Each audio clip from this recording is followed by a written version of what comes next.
이번 그 할 리뷰는 1373회입니다. 죽음의 돌찍기, 그리고 집행자, 여주 졸음쉼터 살인사건이라고 하는데 이게 작년 사건이에요. 7월에 일어났었고요. 방송도 3개월 만에 나왔었고, 이게 기사가 처음에 나기로는 친구들끼리 무슨 승합차 같은 거를 탔나? 잠 안 자기 게임 같은 걸 했다고 알고 있어요. 그래서 자면은 돌로 이렇게 무릎을 찍어가지고 잠 깨우고 서로 그렇게 하는 게임인데, 뭐 게임 내용도 이상하고, 근데 이게 전부가 아닙니다. 이 사건이 좀 이상해요. 그 이상한 내용들을 좀 알아보는 편일 거라고 생각합니다. 저도 본 방송은 안 봐가지고 자세한 내용은 모르는데, 또 그러니까 우리가 같이 보면서 이야기를 해보면 좋겠죠. 시작해 보겠습니다.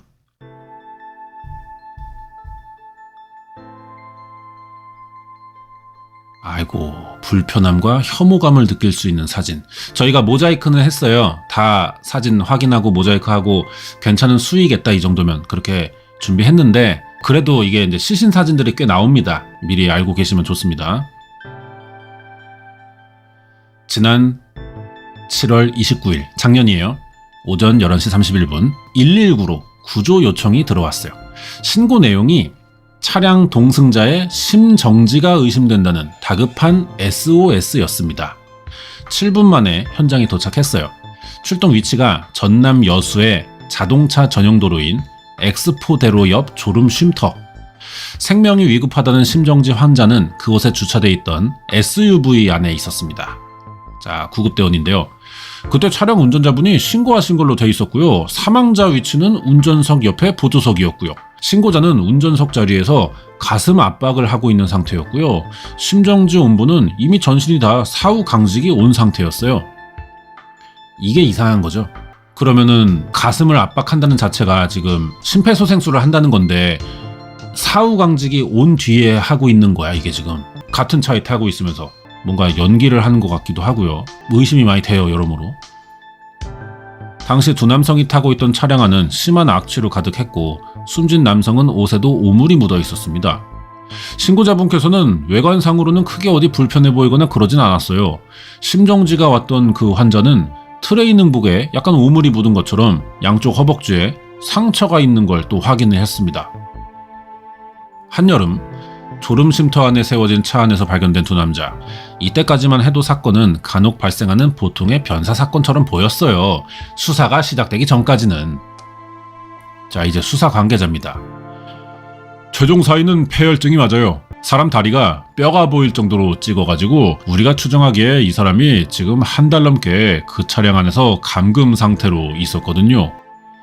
차량 조수석에서 사망한 남성은 불과 지난해까지만 해도 건장한 모습이었다는 강호진 씨입니다. 네, 이분이에요. 32살. 사망 원인은 고도의 양쪽 허벅지 부상으로 인한 폐혈증. 허벅지를 다친 뒤 상처가 감염된 거야. 그래서 이제 사망한 건데, 부상 정도가 되게 심각합니다, 이게. 자, 저희가 모자이크를 그나마 했는데도 상처가 보여요. 무릎 위쪽에 상처가 골마 살이 전부 썩어 들어갔어요. 상태가 너무 심각했고 뼈도 보입니다. 얼굴에도 찢어진 채 방치된 오랜 상처가 있었고요. 여기네요. 눈두덩이.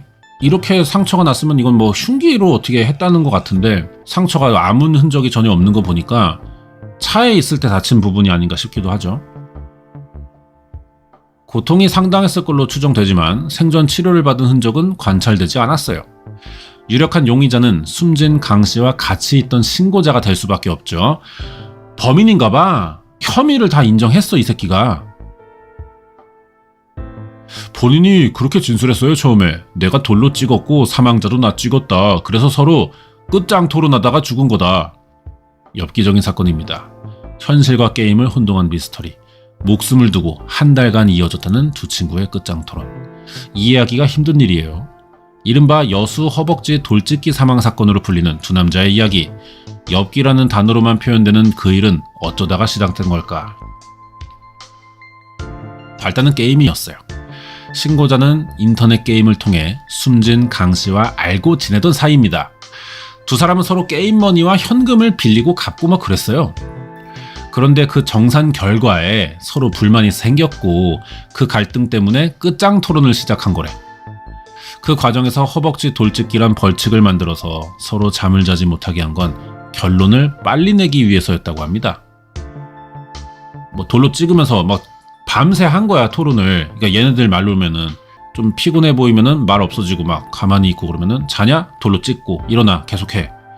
이게 말이 됩니까? 누구라도 쉽게 납득하기 힘든 신고자의 자백. 하지만 신고자의 허벅지에도 돌찍기 벌칙이 남긴 흔적이 있어요. 자기도 맞았다는 거지. 정상적인 정신 상태로 이 사람들은 이걸 어떻게 참지? 뭐가 약물 같은 거에 의존하면서 참을 가능성이 있지 않았을까 생각했어요. 마약 검사해볼 정도로 심각했다는 신고자의 다리 상태. 그의 상태는 어느 정도였을까? 신고자가 입은 바지 안쪽에 충격적인 비밀이 있습니다. 피부가 벗겨지고 허벅지가 이제 깊게 파여 있었는데, 이분 얘기를 들어보면 이렇게 진물 나오고요. 검은색 가피가 생기고 썩은 피딱지라고 보시면 되죠. 일반 딱지가 아니고 이게 막 썩었다고 보시면 돼요. 부패된 상태였어요. 당시 피의자 신분이었던 오지훈 씨를 받아준 건 여수에 있는 종합병원이에요. 돌직기로 입은 상처 부위에서 출혈이 심했고 입원 당시 피가 또 부족했습니다. 허벅지 상처는 피부 아래쪽까지 깊게 괴사돼 있었어요. 이게 며칠 지난 겁니다. 그러니까 상처가 나고. 수차례 수술과 피부 이식 등의 과정을 거친 뒤 오지훈 씨는 기적처럼 의식을 되찾았고요. 졸음 쉼터에서 발견된 지 2달 만에 제작진과 만나본 겁니다. 인터뷰하려고. 말 대신에 그가 내민 건 휴대전화기였어요.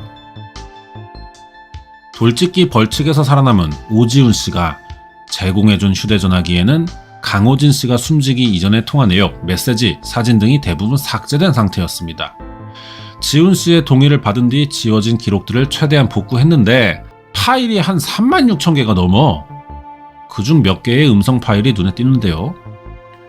아, 둘이 대화한 내용이네. 합의하고 끝내는 게 낫지. 그러니까 얼마인지라도 정확하게 알려줘. 시간은 가고 돈은 올라가고. 그러니까 정확하게 알고 나서 얘기하라고. 오지훈 씨와 숨진 강호진 씨의 대화. 이 초록색이 사망하신 분이에요. 대화 내용만 보면은 오지훈이가 지금 용의자, 범인으로 몰려있는 이 사람이 사망한 강호진 씨에게 뭘 갚아야 되는 느낌이야. 근데 배째라식으로 나오는 것 같아요. 얼마를 받고 싶은지를 네가 말해봐. 약간 이런 태도예요. 안 주겠다는 뜻이야, 사실상. 정말 세상에 알려진 대로 게임머니로 인한 갈등 때문에 시작된 걸까? 이분이 신고자입니다. 용의자죠. 강호진 형이 자기가 쓰고 있는 통장에서 제 이름으로 돈이 빠져나갔다. 그러면서 처음에 왔던 것 같아요. 그게 2022년도 11월쯤입니다. 비극의 시작은 예고에도 없던 숨진 강호진 씨의 방문이었어요. 그는 지난해 11월 지훈 씨를 찾아와 황당한 주장을 했습니다. 강호진 씨와는 직장 생활 중에 만나서 한때 친하게 지내던 사이였대요. 하지만 지난 2020년 지인에게 사기당해서 거액의 채무가 생겼고 광양시를 떠나 줄곧 여수에서 일용직으로 일을 해왔었고, 그러다 지난해 11월 어떻게 알았는지 지훈 씨 집까지 찾아와서 다짜고짜 따졌다는 거죠. 그는 자신의 계좌에 3천만 원을 지훈 씨가 훔쳐갔다고 주장했어요. 강호진 씨의 첫 방문 이후 거의 매일 밤 이걸로 싸움이 있었습니다. 그 상황을 지훈 씨의 어머니도 알고 있었고요. 실제 지훈 씨의 어머니와 강호진 씨가 통화한 내용도 있어요. 초록색이 강호진입니다. 죽은 사람. 지훈이가요, 돈을 빼갔거든요. 제 통장에서. 형님 통장 거를 지훈이가 어떻게 빼가요? 이제 그게 방법을 자세히 못 밝히는데 다 빼갔어요. 일용직으로 일하는 아들 지훈 씨가 잠을 잘 수 없을 정도로 매일 밤 찾아왔대. 그런 그를 달래기 위해 지훈 씨의 어머니는 어쩔 수 없이 돈까지 줬다고 합니다. 하지만 강호진 씨는 합의금을 줘도 또 그 돈마저도 지훈 씨가 훔쳐갔다는 주장을 했어요. 숨진 강호진 씨에게 어떤 문제가 있던 건 아니었을까? 그죠? 좀 일반적이진 않아요. 이런 막무가내로 좀 우기는 느낌도 좀 들고 2번이나 하니까. 그 시기가 전남 순천시에 위치한 한 원룸 건물에서 생활하고 있을 텐데 집주인도 강 씨가 돈을 뺏긴 얘기를 알고 있어요. 들어봅니다. 은행에 돈 들어온 걸 어찌 알고 오지훈이가 돈 찾아서 뺏어갔냐 그거잖아요. 왜 신고 안 하냐? 그러니까 이제 거기에 대해서는 명쾌하게 말을 안 해. 간단하게 셈을 해봐도 한 달이면 400여만 원의 수입이 있었을 겁니다. 강호진 씨가. 하지만 그는 20만 원의 월세도 내지 못해 사망 직전 값싼 방으로 집을 옮기기도 했어요. 여러모로 볼 때 숨진 강호진 씨는 어떤 이유에선가 모아둔 돈을 잃었고 그 범인을 오지훈 씨로 확신하고 있는 것 같습니다. 자신의 돈을 돌려받으려는 강 씨와 결백을 증명하려던 지훈 씨. 서로의 집이 있던 여수와 순천을 오가며 논쟁을 이어가던 이들이 차에서 지내기 시작한 건 2022년 6월 28일부터였다고 하는데요. 계속 오지훈입니다. 합의를 해서 끝을 내고 싶어도 끝날 수가 없는 거예요. 만나야 되는데 시간이 안 맞잖아요. 처음엔 제가 순천으로 가거나 아니면 같이 오거나 그러다가 몸이 힘들어서 그냥 그때부터는 차에서 얘기를 했어요. 다리 상처가 다 안 나가지고 불편한가 봐 움직이기가. 침대에 앉아서 그래서 인터뷰를 하는 거래. 경찰에게 알려 진위를 따졌으면 될 일을 왜 논쟁과 벌칙을 통해 해결하려 했을까? 제대로 자지도 충분히 먹지도 못한 채 차 안에서 같이 생활을 했어요. 그렇게 숨진 강호진 씨의 경우는 몸무게가 급격히 줄었습니다. 갈비뼈가 드러날 정도로 배고픔의 고통까지 겪었던 것으로 보이는데요. 몸 상태인데 저희가 모자이크를 했어요. 이게 노출이 좀 있고 그래서 시신이고 하니까. 포렌식으로 복구한 사진을 보면 차량에서 생활하던 초창기에는 두 사람의 다리에서 멍 정도만 보이지만 어느 순간부터 옷 위로 배어나온 핏물이 관찰됐습니다. 초창기의 다리 멀쩡한 것 같아. 근데 시간이 꽤 지나고 핏자국이야. 이미 피가 났고 말라붙었어. 어린이용 킥보드 손잡이로 맞아 심하게 패인 지훈 씨의 허벅지라고 합니다. 이거 봐, 이 까만 부분이에요. 이게 괴사된 거예요, 지금 살이. 이후로도 같은 부위를 계속 가격당해 근육까지 괴사됐습니다. 이게 생각해보면은 뭐 뾰족한 걸로 찌른 것도 아니잖아요. 도려낸 것도 아니야. 계속 두드린 거야, 서로가. 이 기간이 꽤 길었겠죠. 아니, 왜 이렇게까지 근성을 부리는 거야, 대체? 숨진 강호진 씨의 경우는 더 심한데요. 다리가 썩고 막 살 떨어져 나갈 정도로 뼈까지 드러났고 이 지경이 될 때까지 병원에 가지 않고 버텼어, 둘 다. 근데 숨진 강 씨의 몸에 남은 흔적을 보면 이해하긴 힘든 점이 있다고 합니다. 자, 이호 교수님 입결. 그런 가격이 있고 그런 흉기가 사용되면 반항하거나 저항하다 보면 팔이나 이런 쪽에 동일한 흔적이 나타나야 되거든요. 방어하다 보면. 그런 게 없다는 거죠, 지금. 합의된 폭행이었다고 해도 통증이 심하면 본능적으로 공격을 막았어야 한다. 그리고 아프니까 손으로 이렇게 잡으면 피도 묻을 수 있잖아. 그런 게 없어요. 서로 지혈도 안 했던 것 같아. 생존한 오지훈 씨도 마찬가지야.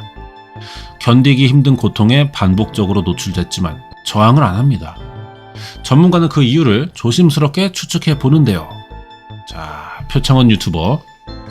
그런 상태에 이르기까지도 도주도 안 하고 저항도 못 하고 그냥 그대로 감내했다는 걸 생각하면 위계에 의한 폭력으로 봐야죠.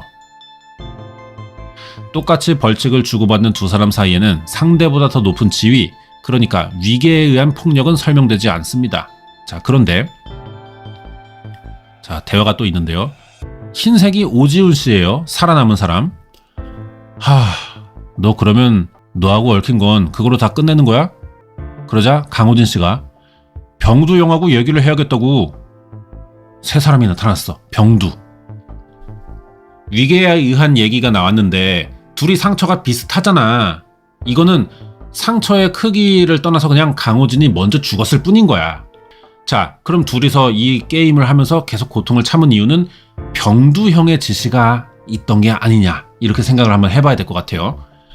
제3의 인물 나왔어. 병두형이라는 인물의 흔적은 포렌식으로 복구된 메시지에서도 나와요. 지훈 씨는 무슨 이유에선지 병두형과의 대화를 다 지웠습니다. 새벽 4시가 될 쯤 지훈 씨에게 병두형이 연락해 왔어요. 그 새끼 자냐? 조금이라도 자면 뒤에 문제는 형이 처리할 테니까 짝대기로 허벅지 집행해. 풀파워로 열대. 지시했네. 함께 있는 강호진 씨가 졸면 그의 허벅지에 집행을 하라고 말합니다. 숨진 강 씨가 자는지에 대해 수시로 체크하는 병두형. 강호진 씨가 졸 경우 동영상을 찍어 보내라고도 했어요. 그의 지시대로 지훈 씨는 숨진 강 씨가 조는 모습을 담은 영상을 수시로 보내기도 했습니다.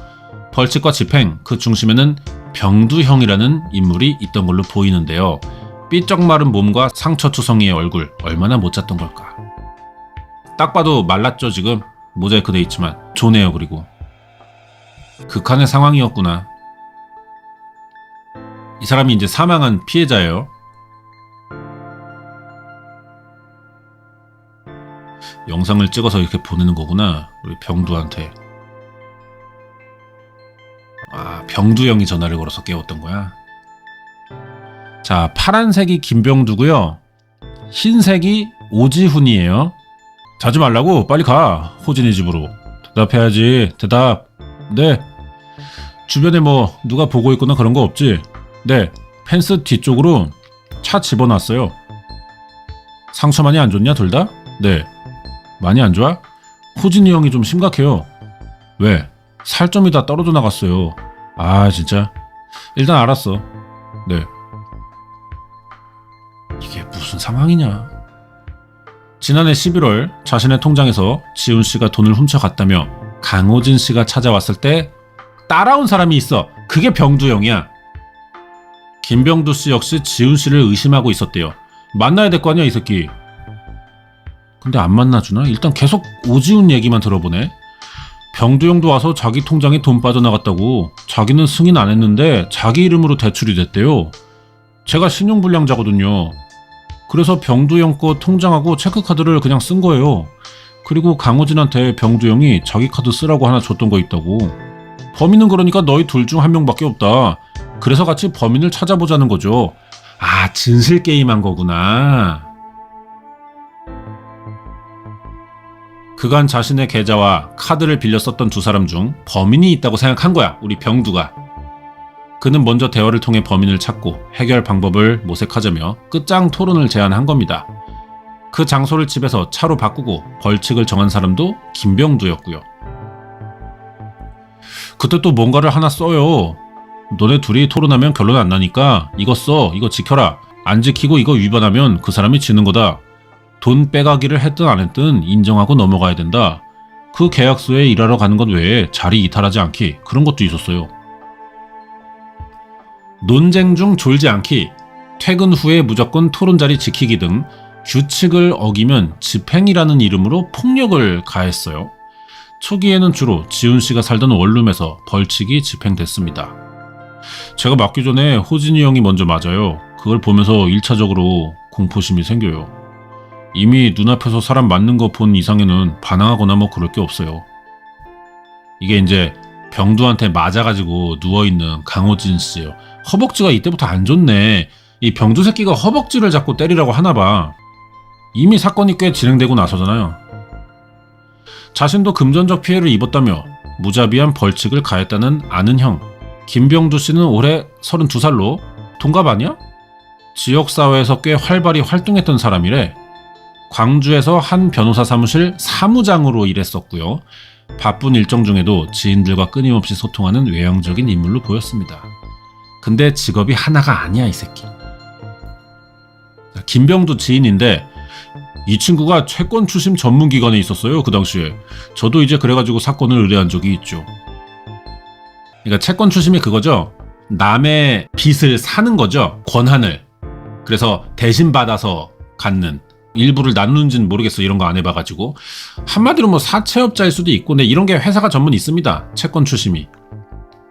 이후 그는 직장을 옮겨 프리랜서 신분으로 추심 일을 하며 변호사 사무실의 사무장 역할도 한다는 게 지인들의 설명이에요. 이게 근데 채권 추심 이러면은 뭐 어떤 정식 사무실 같지만 흥신소 같은 느낌일 때가 많아. 근데 해결사 같은 이미지, 그런 거. 내가 어디에다 받아야 될 돈이 100만 원 있어. 근데 내가 못 받아. 그러면은 내 권한을 이 사람한테 주는 거야. 이 사람이 돈을 얼마 내고 나한테 사는 거죠. 한 20만 원에 이 권리를 사. 그럼 나는 80만 원 손해본 거야. 이 돈이라도 받겠다라는 심정으로, 예를 들어서. 그럼 이 사람은 100만 원을 만약에 다 받아내. 그럼 80만 원의 이익이 생기는 거죠. 채권 추심하는 사람은. 그런 직업인 겁니다. 뭐 거의 건달들이라고 보시면 돼요. 김병두 씨는 최근 가족을 위해 쉽지 않은 길을 걷기 시작했다고도 전해지는데요. 자, 또 다른 지인이야. 병두 지인. 법대를 나왔다고 알고 있고요. 이제 공부해야 한다고 로스쿨 나와서 변호사가 되어야 한대요. 이렇다 보니 김병두 씨의 지인들은 그가 범인일 리가 없다고 말합니다. 심지어 김병두 씨는 병원에서 일하던 지인에게 도움을 청해가며 숨진 강 씨를 도우려 했다고 말을 해요. 하지만 강호진 씨가 사망하던 시각 그곳에 김병두는 없었습니다. 지인들이 생각하는 김병두의 모습과 정반대인 모습을 본 사람들도 있죠. 열흘 넘게 아파트 옹벽에 차를 세워두고 누군가를 기다리는 것 같았다는 두 사람. 얼마 뒤 주차된 장소 근처의 한 아파트 주민은 두 사람이 대화하는 걸 봤습니다. 덩치 큰 사람하고 둘이 이야기하는 것만 봤어요. 등치도 있고 키도 컸던 것 같아. 둘을 협박하고 막 때리고 이런 느낌을 제가 받았어요. 그래서 이거 암만 해도 수상하다 그랬죠. 확인해 보니까 강 씨와 지훈 씨가 배회하던 순천 소재의 아파트인데 여기서 김병두가 가족들과 살고 있는 거야. 집으로 불렀겠지. 심상치 않은 광경에 이를 경찰에 신고했다는 주민들. 이게 강 씨 사망 9일 전이었대요. 그때 출동한 경찰은 현장에서는 찾지를 못했습니다. 이미 현장을 이탈해버렸어요. 저희가 차적 조회해보니까 이제 어떤 아파트 주민이 차주로 돼 있어요. 그래서 차주한테 저희가 전화를 했죠. 그 차주가 김병두. 김 씨는 신용불량자인 아는 동생에게 자신의 차를 빌려줬고 그 아는 동생이 인근 공사장에서 일한다고 경찰에 설명했어요. 제가 최근에 연락을 안 해봐서요. 이렇게 얘기하시더라고요. 차주가 그 동생들 도움 주는 사람으로 생각을 했었죠. 연락에 소홀했다던 그 아는 동생과 그로부터 30분 뒤 통화를 한 김병두 씨. 전화 받은 사람은 근데 지훈 씨예요. 파란색이 김병두고요. 하얀색이 이제 오지훈입니다. 문 잠궈. 빨리 움직여. 주변에 누가 보고 있거나 그런 거 없지? 네. 영상통화로 뭔가를 시키는 것 같아. 과연 둘 중 뭐가 진짜 김병두냐? 지난 7월 29일 강호진 씨의 사망을 확인했던 수사관도 차량의 명의자인 김 씨에게 연락을 해봤어요. 차를 내가 좀 도움을 준다는 식으로 이렇게 빌려준 거다. 걔들이 왜 차에 있는지 모르겠다. 한 명이 죽었어요? 다리가 썩어 있다는데 왜 그렇게 된 거예요? 자기는 분명히 전혀 모르겠다는 식으로 얘기를 했거든요. 저한테 분명히. 차량만 지훈 씨에게 빌려줬을 뿐 한동안 그와 만나지 않아 자세한 속 사정은 전혀 모른다고 대답을 했어요. 여기서 잠깐 이상한 게 오지훈 씨는 핸드폰 제출할 때 김병두와의 연락 내용을 다 지웠다고 했잖아. 이 새끼 김병두 왜 감싸줘? 뭐 약점 잡혔나 둘 다? 그래야지만 이 게임을 해도 하는 거 아닙니까? 생존한 지훈 씨가 의식이 없는 동안 경찰은 방대한 양의 CCTV 영상들을 되짚어가던 중 결정적인 장면을 찾았어요. 김병두가 도착하니까 살아있는 그 오지훈이 와서 앞에서 대기하고 있다가 90도로 인사를 해요. 김병두는 서서 담배를 빡빡 피면서 뭐라고 손짓을 막 이렇게 해요. 분명히 내가 물어봤을 때는 전혀 모른다는 식으로 대답했던 사람이잖아요, 김병두가. 약간 무슨 뭐 생활 같은 거 한 거 아니냐? 이쯤에서 꼭 짚어야 할 얘기가 있습니다. 납득하기 힘들었던 죽음의 돌직기 벌칙, 그 일이 시작된 배경이에요. 수사 관계자, 얘네들이 신용불량자라서 김병두 명의의 그 통장을 사용하다 보니까 김병두가 실제로 얘네 통장에 들어온 돈을 자기가 다 빼쓰고 출금자를 오지훈 이런 식으로 의심하게끔 만드는 작업을 한 거죠. 숨진 강호진 씨도 생존한 오지훈 씨도 모두 신용불량자인데 이들에게 김병두 씨가 자기 계좌를 빌려줬어요. 그래서 두 사람의 금융 내역을 김병두는 다 볼 수 있던 거야. 언제 돈 쓰고 어디다 쓰고 이런 거를. 지난해 11월 강호진 씨가 쓰던 계좌에서 3천만 원이라는 큰 돈을 자신에게 이체하며 그 내역을 오지훈 씨가 출금한 것처럼 김병두가 꾸몄습니다. 그러니까 둘이 서로 의심하게 이간질을 한 거야, 김병두가. 정작 돈을 훔쳐간 도둑이면서 그 누명을 지훈 씨에게 덮어 씌웠어. 오지훈 씨도 김 씨의 계좌를 사용하고 있고 강호진 씨도 김 씨의 계좌를 사용하고 있다는 사실을 서로 몰랐습니다. 김병두만 아는 사실이었구나. 사실 자신이 범인이면서 논쟁을 통해 범인을 찾아내라고 요구했던 김병두 씨. 그는 집행이라는 이름으로 폭력을 가했는데 그 과정에서 두 사람에게 피의 승낙 확인서도 작성하게 했습니다. 이 새끼는 철저한데 근데 문제는 이거죠. 이런다고 해서 무슨 득이 있냐는 거야. 둘 중 한 명이 자포자기하고 3천만 원 토해낼 때까지 그냥 무한 게임을 시킨 건가? 자발적인 의사로 규칙을 정하고 규칙을 위반해서 본인의 의지로 때려달라고 해서 맞은 것에 대해 입을 피해를 승낙합니다. 이렇게 써놨더라고요. 그러니까 한마디로 나는 두드려 맞는 걸 승낙합니다. 경찰에 발각될 것을 대비해서 한 것 같아요. 아무 의미가 없죠. 2022년 6월 28일 경부터 사실상 차량에 감금된 상태에서 순천 지역에서 주로 머물렀던 강 씨와 지훈 씨.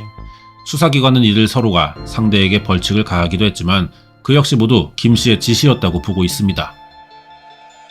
직접 차로 갈 수 없을 때는 영상통화를 하면서 얼차려를 주기도 하고 차 창문을 열거나 화장실을 가는 일조차 허락을 받도록 했어요. 김 씨가 가혹행위를 한 흔적은 다행히 복구된 블랙박스 영상과 CCTV로 확인이 됩니다. 김 씨는 피해자들이 자신과 나눈 통화 내역, 메시지를 모두 삭제하게 했어요. 차량에 탑승할 때면 블랙박스도 끄게 했지만 확보된 증거가 이미 상당하죠. 자, 사망한 강호진의 가족. 한 3-4개 봤거든요, CCTV를. 산타페인가봐, 차가. SUV라고 하니까. 차에 와서 오지훈이 음식 배달을 위층까지 해요. 근데 3층을 올라가서는 이제 절뚝절뚝거리면서 올라가고 있는 상태죠. 상태가 안 좋아서. 김병두 씨는 지훈 씨 어머니가 아들을 위해 새로 마련했던 광양 소재의 빌라도 자기가 사용하고 지훈 씨는 차에서 지내게 한 것으로 보인대요. 지훈 씨 집에 머물 때면 음식을 주문하고 차에 있던 지훈 씨에게 꼭 받게 했대. CCTV 속 지훈 씨는 엘리베이터가 없는 건물 4층까지 거의 기다시피 하면서 음식을 가져다 주는 모습이었다고 하는데 한참 뒤 다시 지훈 씨를 4층으로 불러서 자신이 먹다 남은 음식을 줬대. 병두가. 두 성인의 배를 채우기에는 양이 적었겠죠. 가늠할 수 없는 시간, 짐작조차 할 수 없는 고통, 지옥은 강 씨의 죽음 뒤에나 끝이 났습니다. 아니 근데 이 두 사람도 이상한 게 어떻게 이 지경이 될 때까지 모든 걸 참냐고. 폭력에 좀 길들여졌거나 약점을 크게 잡힌 게 있지 않을까요? 진짜 둘이 빡쳐가지고 2대1로 붙어버리면 그만이거든요. 이게 무슨 심리지 진짜. 제가 도저히 안 될 것 같아서요. 집에 가서 씻고 소독하고 나온다고 병두 형에게 부탁을 해요. 허락받고 여수 돌산으로 출발했죠. 그날 곁에 있던 강호진 씨의 상태가 심상치 않았대요. 어렵게 김병두 씨에게 허락을 받았어. 너무 상태가 둘이 안 좋으니까 치료 좀 하고 오겠다. 아픈 강 씨를 자신이 원래 지내고 있던 여수 씨의 집으로 데리고 갔어요. 지훈 씨가. 집으로 올라가려고 차에서 딱 내렸는데 호진이 형이 한두 걸음 걷더니 주저앉았어요. 그래서 제가 일으켜 세워줘요. 한두 번 이렇게 세웠는데 갑자기 실 끊어진 인형이라고 하죠. 힘이 완전히 쫙 빠지는 느낌. 그렇게 팍 쓰러져요, 사람이. 쓰러진 강 씨를 그래서 다시 태웠어요. 아, 이게 이제 죽는 건가 보다. 전화를 했어요. 병두 형한테. 근데 오지훈이는 왜 이렇게 3인칭 화법을 쓰지? 지가 전화를 해놓고 전화를 해요 라고 말하네. 쓰러졌는데 어떻게 하냐고 병두 형이 신고하면 안 된다 그래서 차에 태워서 순천으로 넘어오래요. 그때가 3일인가 밤샜을 때거든요. 마지막에 병두 형이 사람이 너무 안 자면 그렇게 잠들 수도 있대요. 그렇게 순천시로 가는 길 위 여주 졸음쉼터에서 확인됐던 강호진 씨의 죽음. 수사기관은 당시 강 씨의 위중함을 김병두 씨가 충분히 알았다고 보고 있습니다. 아, 그래가지고 119 왔을 때 사후강직이 있었다고 했잖아. 이제 얘가 이름 뭐야? 오지훈이가 김병두한테 전화한 거야. 죽었는데요. 그러니까 이제 김병두가 나름 머리 굴려야겠죠. 통박을 써야 되니까 야 일단 메시지 지워. 지시하고 자기 나름 뒤처리하고 그러면서 시간이 좀 갔나 보다. 수사 관계자. 영상통화를 통해서 CCTV처럼 역할을 하게 한 거죠. 얼마나 오랫동안 켜놨냐? 12시간 켜놔요. 12시간. 그런 상태인 걸 뻔히 알고 있단 말이에요. 그럼 이건 고의범이거든요. 고의범. 자, 그래서 김병두가 이제 체포됐고 기소도 됐어요. 혐의 충분하다는 거야, 이 정도면은. 재판이 열립니다. 김병두는 재판 나흘 전까지도 결백을 주장했어요. 혐의가 뭐냐? 강호진 씨에 대한 살인과 생존한 오지훈 씨에 대한 감금치사. 근데 이날 돌연 김 씨는 모든 혐의를 인정해요. 가명을 노리고 일부러 그런 거냐? 대체 지훈 씨에게 병두 형이란 어떤 의미였을까? 오지훈. 처음 병원 갔을 때는 죽을 수도 있다. 몇 시간만 늦게 왔으면 죽었을 거다. 다리 잘라야 될 수도 있다. 병원에 입원해서도 조종당하고 있었으니까요. 절체절명의 순간인데 지훈 씨가 제일 먼저 찾은 사람은 가족이 아니에요. 병두야, 병두. 파란색이 병두입니다. 하얀색이 오지훈. 전화 걸었어. 예, 형. 지훈아, 경찰들은? 형 얘기도 물어보더라고요.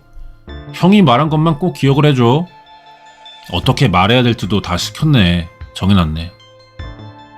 자, 무슨 말을 해줬을까? 수사기관에 가면 둘이 싸우다가 그런 거라고 대답해라. 변명거리를 만드는 거죠. 구체적으로.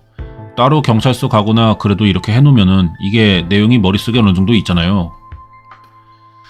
늘 자신과 한 통화나 문자 메시지를 곧장 삭제하게 했어요. 김병두는. 하지만 그가 딱 한 번 녹음을 허락해준 적이 있습니다. 2023년 7월 27일인데 강호진 씨 사망 이틀 전 세 사람이 같이 대화를 했던 내용이에요. 물어봐. 자, 김병두가 파란색, 오지훈이 하얀색, 죽은 강호진이 초록색입니다. 이게 김병두죠. 물어봐. 녹취 시작하겠습니다 하고. 그러니까 오지훈이 녹취 시작하겠습니다. 차에서 강제로 생활한 거 어떻게 설명드려야 돼요? 그거는 니네 둘이 지금 버티기 하고 있는 거잖아. 규칙을 너희가 정한 거잖아. 장소를 이탈하면 뭐 위반으로 한다. 졸면 위반으로 한다. 저희가 졸거나 자면 언제부터 흉기로 맞았습니까?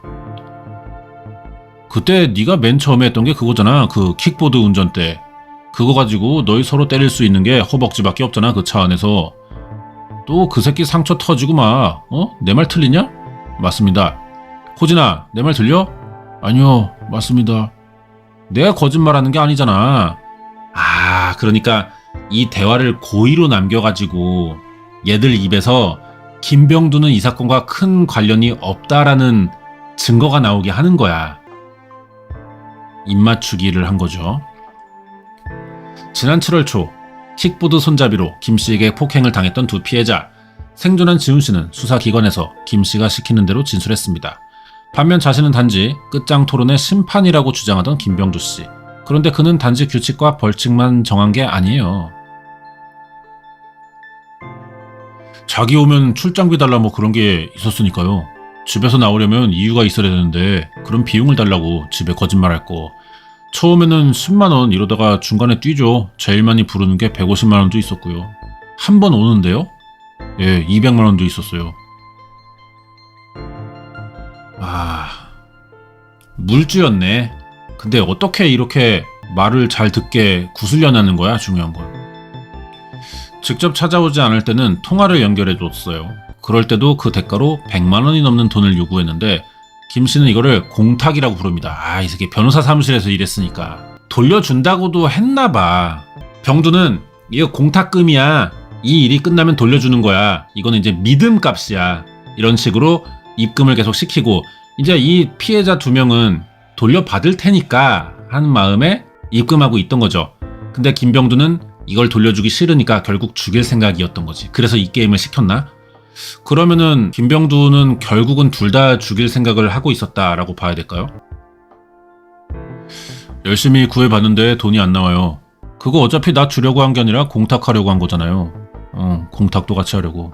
둘이 강호진 씨랑 영상통화로 김병두 씨가 대화하는 겁니다. 강호진 씨가 돈을 못 구해가지고 불안해하고 있는 거야. 두 피해자가 공탁을 위해 가족과 지인들에게 돈을 구하는 사이 김병두 씨의 삶은 어느 때보다 화려했던 걸로 보입니다. 이 2명한테 돈을 계속 빨고 있었으니까. 몇 달 전 김 씨에게 눈에 띄는 변화 있었어요. 얼마 전 둘째가 태어났는데 중고지만 1억이 넘는 수입 외제차를 현금으로 삽니다. 김 씨가 채권 추심업과 변호사 사무장 일을 동시에 하고 있어서 그 수입도 남달랐을 거라는 게 지인들의 생각이에요. 수사관계자, 다 거짓말입니다. 실제로 우리가 계좌 다 확인했거든요. 김병두가 채권 추심 전문기관에서 2019년, 2020년까지 일했어요. 1년 정도. 수입 평균이 한 100에서 150만원 사이예요. 매달. 김 씨는 과거에 1년간 채권 추심 전문기업에서 계약직으로 일했는데 수입이 크지 않아요. 투잡으로 하고 있다는 변호사 사무실의 사무장. 실제로는 한 사무실에서 2주 만에 해고된 게 김 씨 사무장 이력의 전부입니다. 그간 김병두 씨가 누린 금전적 풍요는 스스로 노력한 게 아니라 두 피해자를 속여서 갈취한 범죄 수익이에요. 그런데 그게 1월 1일부터 사망 시점까지 6억 6천만 원이거든요. 사건 당일부터 돈 빼고 막 난리를 칩니다. 엄청 바쁘게 움직여요. 피해자들이 사용했던 계좌들 다 없애버리고 돈 싹 빼가고 사망 직후에 돈을 옮긴 게 얼마나 되는 건가요? 4억이 넘죠. 4억 원이. 추가 기소가 또 들어갈 겁니다. 이거. 현재 김병두 씨가 재판받는 사건은 숨진 강 씨에 대한 살인 그리고 지훈 씨에 대한 감금치상인데 혐의가 아직 기소 전이지만 뭐 지금은 됐겠죠. 작년 얘기니까. 김 씨는 피해자 지훈 씨의 어머니로부터 지난해 12월부터 총 120여 회에 걸쳐 6억 6천을 가로챘어요. 아니 이게 어떻게 가능한 거야? 병두 형이 시키는 대로 죄를 뒤집어 쓰려고 했고 병두 형이 바라는 대로 6억이 넘는 돈을 어머니를 통해 제공했습니다. 아니 이 지훈이 당사자가 주는 거는 또 그래도 그나마 이해가 되는데 아니 어떻게 엄마가 이렇게 자발적으로 이럴 수가 있냐고. 대체 그 많은 돈을 어쩌다 뺏긴 거냐. 처음 자신이 쓰는 계좌에서 지훈 씨가 돈을 빼갔다고 오해했던 강호진 씨. 근데 어느 순간부터 강 씨가 지훈 씨에게 무차별적인 소송을 제기했어요. 이것도 이제 김병두가 처리해주겠다 뭐 이런 식으로 했겠죠. 다행히 사무장 신분인 김병두 씨 덕에 곧장 대응했는데 그 과정에서 비용이 발생했대요. 이제 김병두가 강 씨 시켜서 야 내가 사무장이잖아. 나 이거 서류 쓰는 거 선수야. 그러니까 얘 고소해 내 말대로. 그래서 강 씨가 지훈 씨를 고소했어. 그리고 이제 병두는 지훈이한테 가서 야 나 사무장이잖아 형. 형 이런 거 많이 처리해봐서 아는데 형한테 맡기면은 이거 막아줄게. 양쪽에서 비용이 발생한다고 하잖아. 변호사 선임비, 공탁금, 송달료, 필적 감정, 녹취록. 큰 금액들은 거의 다 공탁금이라고 얘기했던 것 같고요. 합의를 해야 되는데 변호사들이 대기하는데 그거 뭐 대기수당이 있다 이래요. 김 씨가 정리해 보내준 소송 목록을 보면 피해자들 간의 소송이 있지만 타인들의 이름도 많대. 오지훈, 강호진 그리고 다른 사람들도 2명 등장하네요. 다 돈 문제로 이제 소송하는 거야. 대여금 반환, 채무 부존재, 손해배상, 피고 승소 대여금 사건의 추한 항소, 채무 부존재, 추심금 청구. 김 씨는 지훈 씨에게 이 고소인들의 배우가 강호진 씨라고 설명합니다. 물론 모두 존재하지 않는 소송이에요. 김병두가 지어낸 거구나. 이 새끼 치밀하네요. 바쁜 지훈 씨를 대신해 소송을 이어간다며 김 씨가 가져간 소송 비용이 4억. 아, 그러니까 엄마도 줄 수밖에 없는 거구나. 아. 자, 7사건 선임료 5,200, 공탁금이 총 1억 3,300, 강호진한테 직접 준 돈 3,300, 녹취 30건 이상, 뭐 강호진 부동산 3군데, 자동차 근저당 설정 비용 4,900, 7사건 진행하면서 필적 감정, 사실 조회, 녹취, 증거 서류에 따른 재반 비용 6,500. 뭐 소송 같은 거 해보신 분들 알겠지만 필적 감정, 사실 조회, 녹취 이런 게 돈이 꽤 들어요. 이 분량이 많을수록 녹취 같은 거는 영상이 길수록 비싸져요. 이게 왜 비싸지냐면은 감청하시는 분이 이게 전문으로 하는 기관이 또 있어요. 그 사람이 인증해 주는 거야. 이거 법적으로 되는 녹취록이다. 우리가 써서 내도 되는데 좀 더 이제 신뢰도가 상승하는 거죠. 필적 감정 이것도 마찬가지고. 출장비 400, 뭐 월세, 폰비, 부대 비용이죠 600. 그러니까 모든 걸 다 받아내네 진짜. 이중 공탁금은 재판에서 이기면 상대의 것도 가지고 올 수 있다고 설명을 했네요. 사실관계 입증을 위한 감정 비용이나 조회 비용, 재반 비용도 상당한데 눈에 띄는 건 변호사 출장비. 지는 변호사가 아닌데 일반적인 대여금, 부존재, 추심소송 이거는 증거가 별로 없는 문서소송인 거예요. 그러니까 재반 비용이 나올 게 없거든요. 그 다음에 변호사가 이런 사건 관련돼서 출장을 나갈 일도 없고 변호사들이 보통 소송 가는 거 관련돼서는 출장비를 잘 안 받습니다. 수백억 원대의 문제로 소송을 했다고 가정해도 이만한 비용이 안 나와. 애초에 변호사랑 이 사건으로 계약할 때 다 들어있는 거야 사실상. 변호사가 그래서 따로 받는 게 없어요. 사건 잘 처리해줬으면 도의적으로 커미션 개념으로 좀 더 주겠다 뭐 이런 계약은 또 할 수가 있는데 출장비 같은 거 없죠 진짜. 하루 벌어 하루를 살던 그의 입장에서는 광주에 있다는 변호사를 만나러 갈 여유도 없었습니다. 직장이 예를 들어서 도시다, 큰 도시에 있다. 그러면 변호사 찾아갈 수 있습니다. 조금 자기가 시간 내면요. 야근도 해야 되고 수당 받고 생활하고 보니까 정부와 관련돼서 의존하게 되고 그 사람을 통해서 사람 소개받게 되는 이런 형태가 됩니다. 그러면 거기에 의존성이 생길 수밖에 없는 부분이 있는 거죠. 문제는 오지훈 씨 어머니도 별다른 확인 없이 거액의 돈을 김병두 씨 개인 계좌로 이체를 했다는 거예요. 어머니네 이분이. 마음이 급하니까 보이지도 들리지도 않았어요. 사실 알아듣지도 못했고요. 생전 처음 들어보는 그런 법률 용어를 써가면서 이거 집행정지 신청은 기본이거든요, 어머니. 그것을 저희가 추한황소라고 합니다. 어려운 법률 용어로 혼을 뺐습니다. 이게 사실은요, 진짜로 이 사람한테 어머니를 설득시켜서 이 일을 하게, 소송을 하게 만들려면은 어려운 법률 용어를 오히려 풀어서 설명하죠. 근데 이 사람은 사기를 치고 있잖아요. 그러니까 알아들으면 안 되는 거야, 당사자가. 그래서 일부러 어려운 법률 용어를 쓰는 겁니다. 저쪽에서 부당적으로 이득을 봤다 이 주장을 하는 거거든요. 부당이득금은 사건은 저희가 파산이나 회생을 할 수 없습니다. 소송이 잘못되면 지훈 씨가 계속해서 신용불량자 상태로 남을 수 있다고 겁을 줬대요. 주변에 문제를 알릴 수 없게 약점을 건드리고 천천히 사건을 이해할 시간도 주지 않고 서둘러 돈부터 보내도록 압박을 했습니다. 사기의 전형적인 모습을 띠고 있어요. 그런데 여기에 보이스피싱의 수법이 더해집니다. 어머니는 오지훈 씨가 아들이니까 아들을 위해, 아들이 위험하다고 하니까 있는 거 없는 거 다 마련해서 보냅니다. 계속. 지훈 씨는 김 씨가 정한 벌칙 고통을 끝까지 버틴 이유가 자신에게 그의 존재가 꼭 필요해서였다고 말을 해요.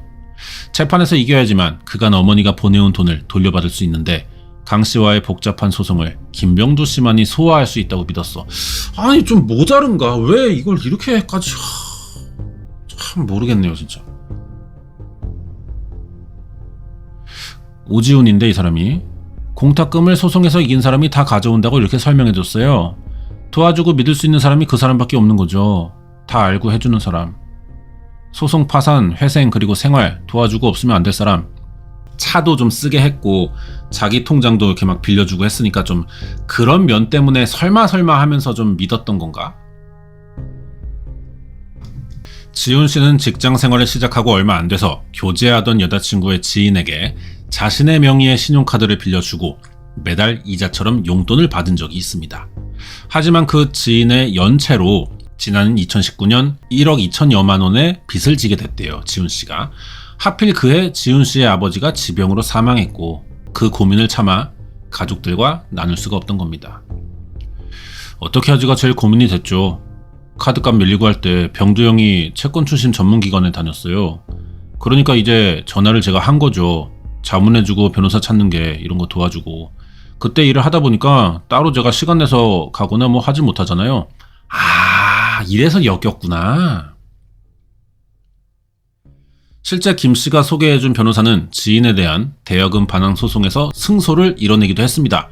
이 같은 일을 겪으며 김 씨를 신뢰하게 됐다는 지훈 씨. 2019년도 20년도 때 소송하면서 병두 형도 자기가 돈이 들어갔다. 그렇게 해서 한 달에 제가 150씩 보냈어요. 사기친 지인의 명의의 재산이 없어서 당시 피해를 떠안게 됐던 지훈 씨에게 금융기관의 압류를 피하라며 자신의 계좌를 빌려준 사람도 김병두예요. 그는 지훈 씨에게 은인과 같은 존재였습니다. 그렇다면 동갑인 강호진 씨에게 김 씨는 어떤 존재였을까? 이 사람도 뭐 사연이 있겠죠? 김병두를 알게 된. 강 씨의 어머니는 과거 자신을 아들의 친구라고 한 인물과의 만남을 잊지 않고 있어요. 그날의 방문자가 김병두. 아들 강호진 씨의 채무라며 종이 한 장을 내보인 뒤 도로 가져갔다는 김 씨. 그는 강 씨의 어머니에게 강 씨가 3억의 빚이 있다고 말합니다. 그 무렵 신용불량자가 된 강 씨는 역시나 김병두 씨의 계좌로 생활을 했어요. 피해자들이 이제 김병두를 알게 된 계기가 비슷해. 그렇다면 지난해 11월 이후 강호진 씨도 지훈 씨가 자신에게 소송을 걸어왔다는 김 씨의 말에 속았고 그 재판에서 이기기 위해 모든 걸 김 씨에게 의지했던 게 아닐까. 수사기관은 강 씨 역시 한때 김 씨에게 도움을 받았고 신용불량자가 된 이후 김 씨에게 빚을 갚아온 걸로 보고 있어요. 실제 채무는 얼마일까요? 채무는 전혀 없죠. 아, 남잔가요? 채무는 전혀 없죠. 자기가 그냥 말빨로 뱉은 거를 얘네들한테 주입한 거예요. 얼마 들었다, 소송비로 얼마 들어갔다 또 갚아라, 이런 거죠. 피해자들을 돕다 생겼다는 김 씨의 채무는 거짓부렁. 20대 젊은 나이에 신용불량자 되고 그 수습 과정에서 채권 추심 일을 하던 김 씨에게 모든 걸 의지했던 두 피해자. 그간 피해자들의 경제 상황을 들여다보다 지난해 11월 강 씨의 돈 3천만 원을 이제 병두가 갈취한 거야. 그의 욕심은 거기서 끝나지 않았습니다. 마지막으로 확인했을 때 오지훈 채무가 한 4억 2, 3천 됐어요. 강호진도 4억 가까이 있었어요. 김병두가 만들어낸 거예요. 야, 이 새끼 한 8억 넘게를 해먹었어, 두 명한테. 자기 메모장에다가 잠 한 번 자거나 뭐 잘못하면 빚이 100만 원씩 늘어난대요. 포렌식 통해 복구된 메시지들 중에는 지훈 씨가 내년, 올해네요. 11월까지 갚아야 될 채무가 정리돼 있는데 9억이야.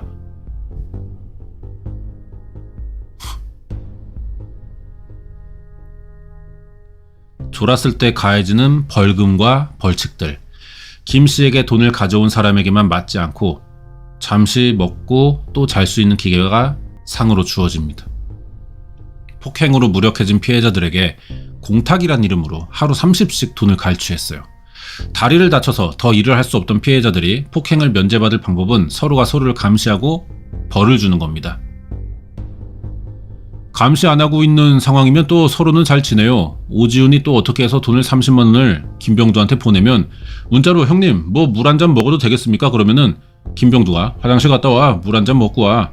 그때 나름 강호진도 챙겨요. 물을 먹여주기도 하고 얘는 못 움직이니까. 끝내 강호진 씨는 김 씨가 만든 지옥을 벗어날 수가 없었습니다. 그의 죽음 뒤에도 혼자의 힘으로 온전히 벗어나지 못했어요. 과연 이 비극의 집행자 김병두 씨가 원하던 마지막 그림이 뭐였을까?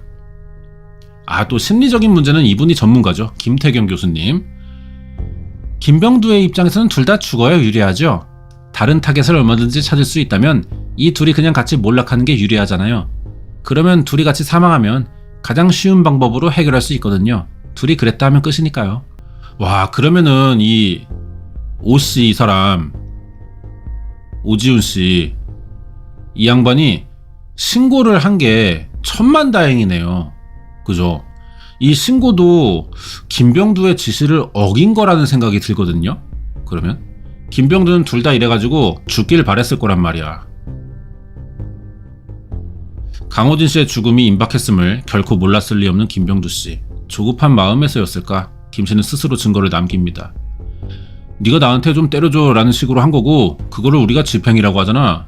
너희들 중에 한 명이 그냥 다 인정을 하고 다 끝내는 게 낫지. 이해되냐? 이게 진실이잖아. 다 기억나지 다. 네. 이 대화 이틀 뒤 강호진 씨가 사망해요. 김 씨는 최근 법정에서 살인과 감금치사 혐의를 인정합니다.